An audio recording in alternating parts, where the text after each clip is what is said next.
Siapa di sini yang ngekos? Coba kalian cek kamar sebelah kosan kalian. Beneran orang atau ternyata?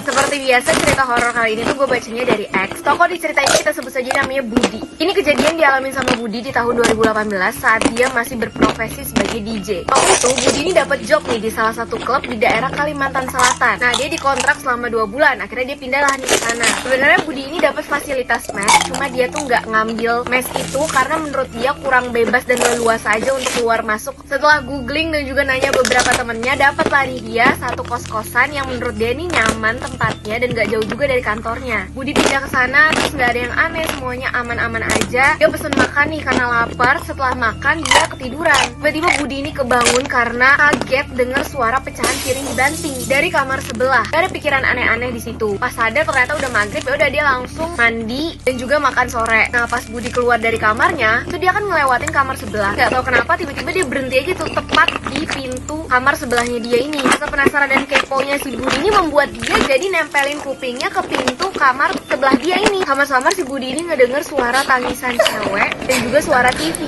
Udahlah, katanya si Budi nih sambil jalan lagi, dia nggak mau terlalu mikirin gitu. Nah, by the way, di kosan ini tuh rata-rata pekerja dunia malam, jadi di sana tuh ramenya pas subuh-subuh baru pada pulang. Nah, Budi ini balik sekitar jam 5 subuh dan dia agak sedikit mabuk, jadi dia langsung baring tuh di kasurnya dan ketiduran. Nah, belum lama dari dia ketiduran itu, dia kebangun lagi karena dia ngerasa gerah banget. Dia sempat mikir, kok bisa nih gue gerah banget padahal AC udah paling dingin. Samaan dengan Budi bangun karena kegerahan itu, dia tuh samar-samar mendengar suara cewek.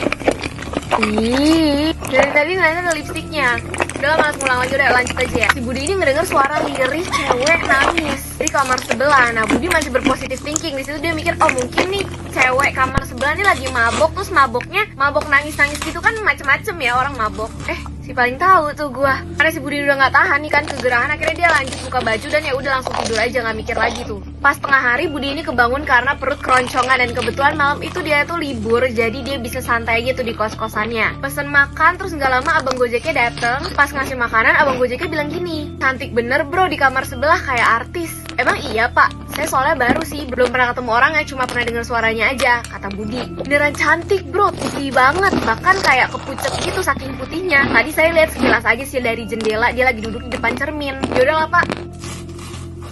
Ada kocak, ini lipstick kok lagi hilang-hilang sih. Udah lah pak, nanti aja dipikirin, saya lapar nih, makasih ya pak. Udah tuh. Tapi pas lagi makan, Budi ini kepikiran, masa iya nih samping cewek cantik banget, kenalan kali ya. Akhirnya Budi kepikiran buat kenalan lah, basa-basi sama tetangga sebelah. Selesai makan, Budi langsung melipir ke tetangganya yang sebelah ini yang katanya cantik banget. Ketok lah nih, dengan alibi mau kenalan. Pas Budi ketok-ketok, itu nggak ada jawaban. Tiba-tiba petang, bunyi piring dilempar dari dalam ke arah pintu. Budi ngerasa kayak, buset gue dilemparin ini dari dalam. Buset, ini kenapa gigi gue ada lipstiknya mulu sih nih? Dah, ini udah bersih ya. Kaget lah Budi. Gue mau ngajak kenalan, ngapa gue dilempar begini nih? Ya udah, akhirnya karena Budi kesel, baliklah dia ke kamarnya dengan ngedumel. Dan santai aja kalian pokoknya ngedumel lah ya. Nah, lanjutlah Budi berbaring. Lagi berbaring santai, tiba-tiba Budi kebangun dengan suasana yang sama kayak kemarin, yaitu gerah banget. Pas lagi kegerahan itu, kedengeran lagi suara dari kamar sebelah. Dup, dup, dup. Kayak kepala lagi dibenturin ke dinding. Di situ Budi nggak ngapa-ngapain, dia cuma duduk terus dia ngedengerin aja kayak seakan-akan menikmati suara yang dia denger itu. Selang berapa menit suara duk-duknya itu hilang, kemudian diikuti dengan suara tertawa. Setelah itu tiba-tiba ada suara, tolong kak, kakak kenapa diam aja? Tolong aku kak. Jantung Budi langsung deg-degan, berdetak kencang, tapi badannya tuh bener-bener gak bisa gerak. Tiba-tiba lampu kosannya itu mati. Makin panik, Budi lari ke arah pintu, tapi pintunya ternyata dikunci. Kira dia meraba-raba dengan suasana gelap itu nyari kuncinya di mana. Dan Budi tercekat karena dia mendengar suara yang persis yang dia dengar dari suara kamar sebelah, berasal dari kamar mandi dia. Kakak mau kemana? Ini kunci kamar kakak ada di aku. Setelah ngomong kayak gitu, tiba-tiba sosok itu ada di depan muka Budi. Budi ngerasain hidung dia sama hidung si sosok perempuan ini tuh bersentuhan. Yang Budi bisa lihat itu cuma mata merahnya dan juga bau busuk. Setelah itu tiba-tiba gelap. Dia akhirnya kebangun lagi dengan posisi dia duduk di belakang pintu dengan keadaan yang sama, yaitu lampu kosannya ini masih mati. Lagi dan lagi suara tertawa perempuan itu muncul lagi dan cewek itu muncul dari belakang tembok kamarnya Budi. Si Budi di situ cuma bisa merem sambil ngintip-ngintip dikit ya kan. Nah, dia tuh ngeliatin kakinya yang melayang dan juga menggunakan baju putih panjang yang lagi mendekat ke arah Budi. Makin dekat, semakin dekat dan duk duk duk duk. Ternyata ada orang yang ngetok pintu kamar Budi. Bersama dengan suara ketokan itu, si cewek ini juga menghilang. Pas Budi buka, itu ternyata adalah teman kerjanya yang mau balikin flash disk. Setelah balikin flash disk ke Budi, mereka pergi lagi nih. Kok lu gak ikut pergi, Budi? Lu ngapain? Kata gua, aduh, udah begitu ada orang, lu ikut keluar dari kos, ngapain lu baik?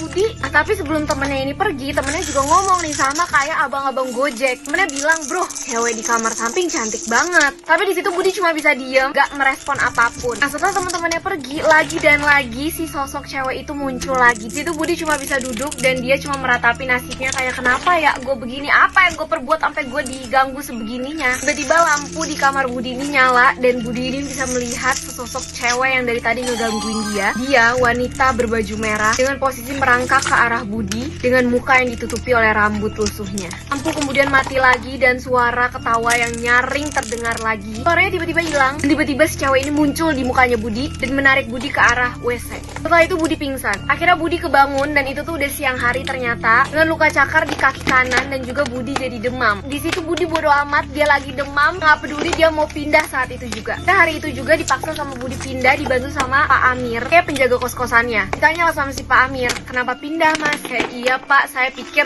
jaraknya jauh dari kantor saya. Setelah selesai beres-beres, semua barang Budi juga udah masuk ke dalam mobil. Nah di situ Pak Amir ngomong ke Budi, saya minta maaf mas, saya tahu apa yang terjadi sama mas, cuma saya nggak bisa ngomong apa-apa karena sudah kesepakatan pemilik kos dengan saya. Dia langsung kayak anjay, ternyata ini emang dirahasiain sama pemilik kos-kosannya. Di situ Budi cuma bisa bilang, oh iya nggak apa-apa pak, saya pamit ya, terima kasih pak. Pada saat Budi nengok ke arah kaca, ternyata di lantai 2 ada perempuan itu, perempuan cantik dengan senyuman mengerikan sedang melambaikan tangan ke arah Budi.